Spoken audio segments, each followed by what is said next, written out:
আপনি জাহান্নামের আগুনে জ্বলবেন, আমি সইব কেমন? আবু তালেব নাফরমান, তখন কি বলছে জানেন? আন্নারু খায়রুম মিনাল আর। মুহাম্মদ, মানুষের কাছে লজ্জা পাওয়ার চাইতে আগুনে জ্বলা অনেক ভালো। বাপ, নিজেদের জিন্দেগিতে একবার ভাইবা দেখেন। আমিও ভাবি, আপনিও ভাবেন, এমন আচরণ আমার মধ্যে আছে কিনা। 3 দিন ধরে যে বাড়িতে মেয়ের বিয়েতে, ছেলের বিয়েতে যে ডেকসেট বাজাইলেন, কারে খুশি করার জন্য? হ্যাঁ, 1 লক্ষ টাকার গেট, এরপরে গায়ে হলুদের এই নগ্ন অনুষ্ঠান কার জন্য করলেন?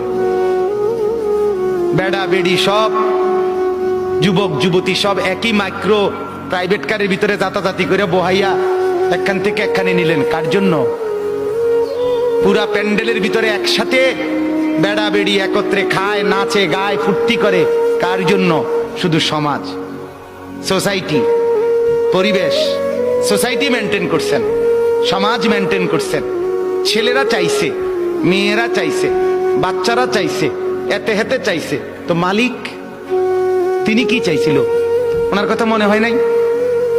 রাসূল সাল্লাল্লাহু আলাইহি সাল্লাম, তার কথা মনে হয় নাই?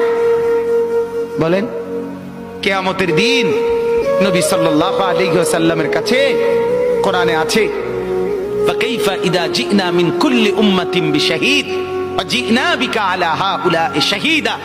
নবীকে বলছে আল্লাহ, বন্ধু, আপনার উম্মতের প্রত্যেকের আমলনামা আমি আপনার হাতে দেখাবো, আপনার হাতে, আপনার সামনে পেশ করব, আপনি দেখে কথা বলবেন আমার কাছে।